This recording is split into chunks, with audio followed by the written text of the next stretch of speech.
let's get into the preview. This week is South Florida. And South Florida, on the surface, may look like just some other team that Alabama scheduled and is going to be, it's maybe a cakewalk. But if you watch the game last year, South Florida gave us all we could handle. Now, circumstances have clearly changed, right? Alabama started Tyler Buckner in that game. Then Ty Simpson came in. It was a raining game. It honestly kind of felt like the offensive line wasn't even fully behind the two quarterbacks because they were more behind Jalen Milroe, and that was the game that Jalen Milroe was benched. Then Milroe, comes in and kind of has his magic. And so, obviously, much different circumstance. Alabama did end up winning that game, but 17-3 and 3-3 at half was not what any Alabama fan expected going into that game. So this season, we have USF coming into Bryant-Denny Stadium, and I'm sure all the players that were on the team last year are wanting to get the bad taste out of their mouth of the close game that happened last season, right? Obviously, mostly new coaching staff, different starting quarterback, definitely some different stars on our team, some returning guys, but definitely some new stars for the team. And Alabama will be looking to kind of build off of what they did this past week against Western Kentucky and, build on that before they have their first Power 5 opponent next week in Wisconsin when they're going to be going to Camp Randall. So this is a big game trying to obviously play one of the best quarterbacks in the country, and we'll talk about him here in just a second. But also just kind of have a get-right game before you have your next your first Power 5 opponent. And like I said, exercise from some demons from last season when it was a much closer game than the experts would have anticipated, than I'm guessing Alabama players and fans anticipated. Just trying to kind of right the ship, so to speak. So, when you're talking about USF, it starts at the top with the head coach, Alex Golesh.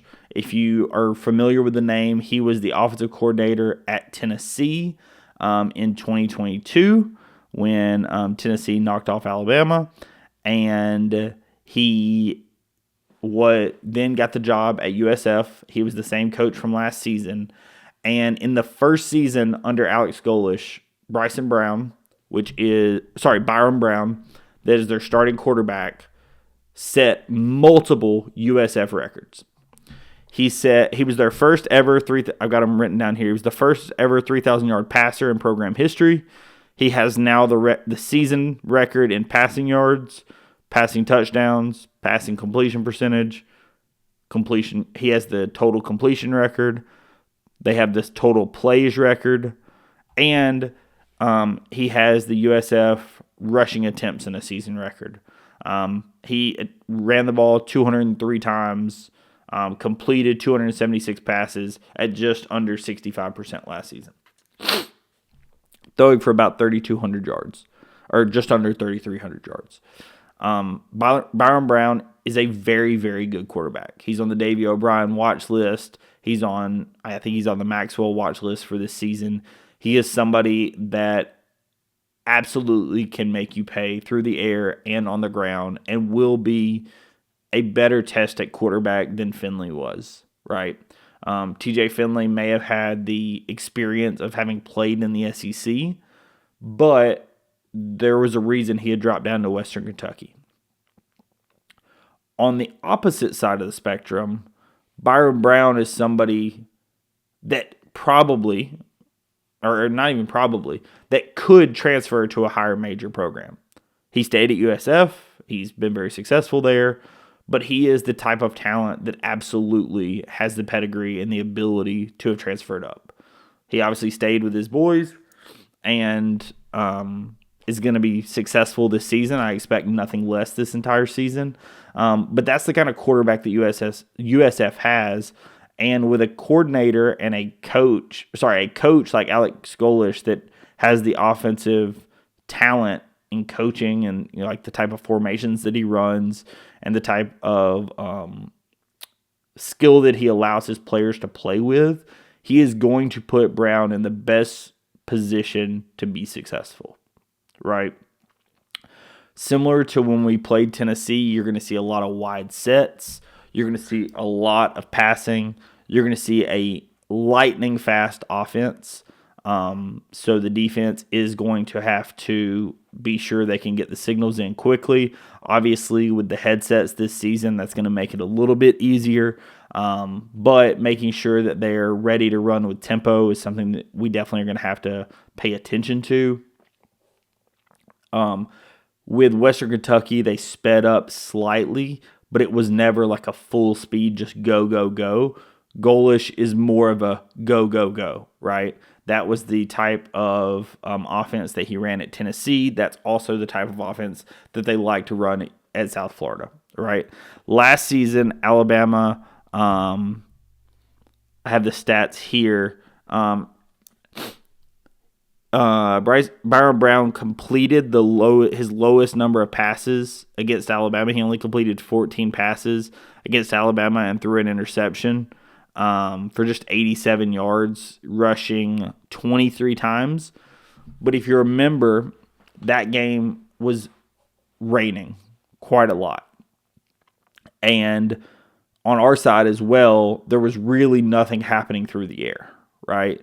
Tyler Buchner nor Ty Simpson really could get anything going through the air. So it's really not that surprising that Brown was not successful in that game through the air versus later on in the season, he would follow it up with 22, 26, 24, 27, 31 completions, right? So Brown definitely has that ability to throw the ball around, to complete a lot of passes, and to stress the defense, right? He had 92 rushing yards against us the first time around,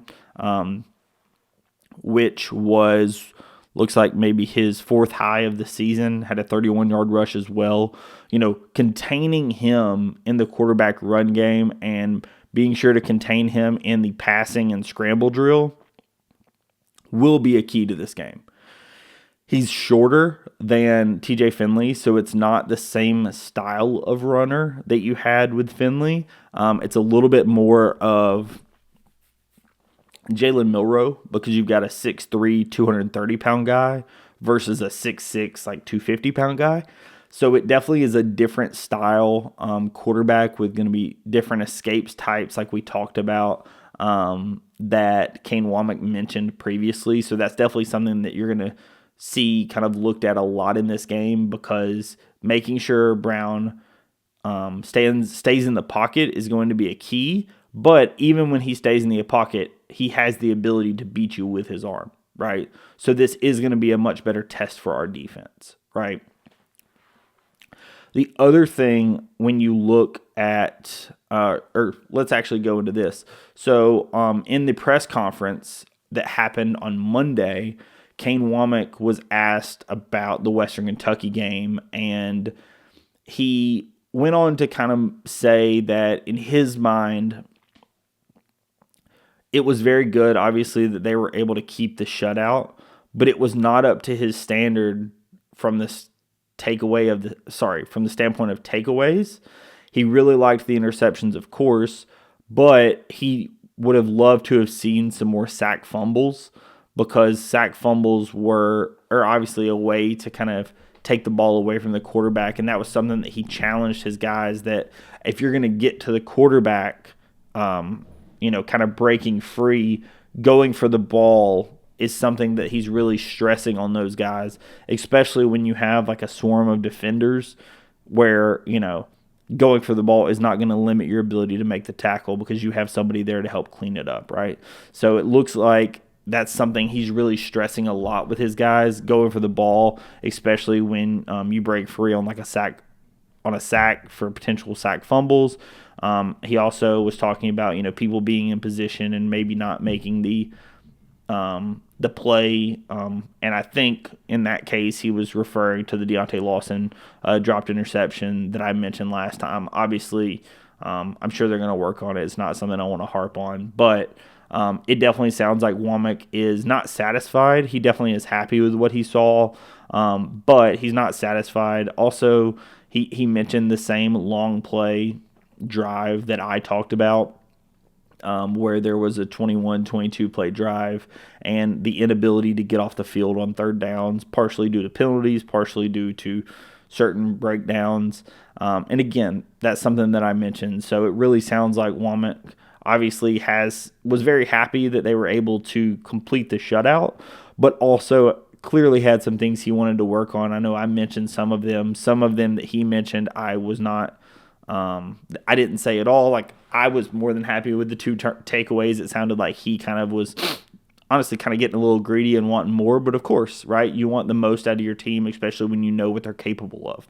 On offense, Nick Sheridan was asked about if he was upset that Jalen only had 9 attempts passing the ball. And he was like, no, Jalen took what was given to him and completed the passes that we needed him to complete, made the right decisions with the ball, and was kind of happy with what he saw. And it really sounded like, from the standpoint of what Sheridan saw, he was, like I said, he was happy with what he saw. He thought Jalen was making the right decisions with the ball. He thought that overall the offense obviously was explosive, and he was not at all concerned with the play count because it sounded like some reporters were asking questions on the mindset of, were you upset that you didn't have quite as many reps? And it's like, no, I know what I have as a quarterback, and I was able to see in the game, in the plays that happen, the right decisions being made with the ball. They mentioned Coach DeBoer mentioned the Kendrick Law flip out where Law's able to get the touchdown, and Jalen would have probably been tackled for, an 8 to 10 yard gain. And so it really sounded like a lot of the things that I thought were kind of keys of the previous game and some of the good, bad, and otherwise were something that the coaching staff mentioned. And so that was really good to hear that is kind of their outlook looking forward. From the standpoint of what we kind of expect to see coming into this game, it's going to be more of the same, right? I think for me, the places that I'm looking at the most coming into this game on the offensive side is going to be the offensive line. DeBoer did officially come out and say that Proctor just has a shoulder issue and that he probably will be okay. He's going to be practicing this week and seeing if he's able to go this week. Whether he's able to go or not, how the offensive line looks in this game is something that I'm really going to be looking into very closely. I know in the previous game, we got absolutely destroyed when we played South Florida. That was kind of the beginning of the end on the offensive line perspective, and one of the games that I'm sure those guys are going to want back. So this is something to kind of prove their abilities in this game. So the offensive line on the offensive side is by far my place that I am interested in the most. And then on the defensive side of the ball, I liked what I saw out of the safeties. For me, it's going to be the defensive line, because the defensive line in this game and containing to the best of their ability Brown's rushing attack is something that I really want to see, right? Their ability to kind of set contains, and it's going to be the linebackers too, but be able to set contains and make sure he has to stay in the pocket. And, if he does scramble, kind of collapse the pocket and be able to, have him get a minimal gain at most, is something that I'm very interested in seeing, because, like I said, Brown is one of the most elusive quarterbacks that Alabama will face this year. Has definitely some of the best ability that Alabama will face this year as a single just quarterback. Whether he's at USF or not does not matter. This is one of the best quarterbacks they will play this year. And so I'm very curious at seeing how the defensive line is able to contain and kind of stop his ability to rush the ball.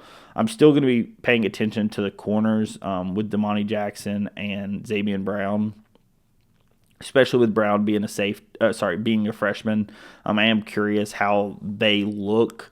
But in that first game, I really liked how they looked. Finley was able to complete some passes, sure, but obviously coming away with 2 takeaways and not giving up any touchdowns, you love what you have to see there. Again, this is a higher level passer than Finley was, or the backup at Western Kentucky was. So this is something where, again, step up in competition. Let's see what happens with the corners. So for me, it's still both of the line plays for this. I really loved what I saw out of the other facets of the game in that first game. The places that I still kind of have my questions mostly are in the lines. So that is what I'm personally going to be watching mostly for this game. I probably will be in attendance. I'm not 100% sure on that yet. I have not gotten a ticket. I was talking to my girlfriend on if we're going to be going, but worst case scenario, I'll be watching this game on TV and I will be breaking it down. And the episode breaking it down will come out on Sunday, just like it did this past week. So if you do appreciate the content, I would appreciate if you would drop a follow, drop a subscribe. Like I said, it really does help me out. If you have any questions at all or comments, throw them down in the bottom. I do read them all. And thank you so much, everyone, for watching. And I will catch you in the next episode. Peace.